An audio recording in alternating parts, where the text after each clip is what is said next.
O'zbekistonda anomal issiq qachon pasayishi ma'lum bo'ldi. O'zbekistonda davom etayotgan anomal issiq ob-havo 21-iyul seshanba kunidan boshlab chekina boshlaydi.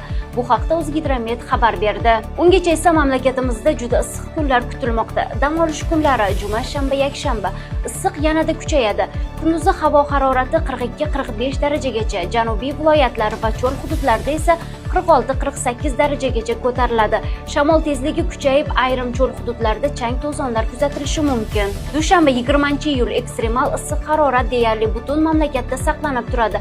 Faqat shimoliy g'arbiy hududlarda Qoraqalpog'iston va Xorazmda biroz pasayishi boshlanadi. Poytaxtda ham jazirama issiq o'z kuchida bo'ladi. Juma kuni 41-43 daraja, shanba va yakshanba kunlari 43-45 darajagacha issiq. Kechalari harorat 25-28 daraja atrofida bo'ladi.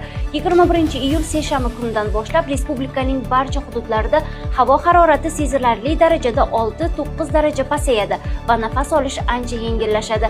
Eng so'nggi xabarlarni qisqa newsda kuzatib boring.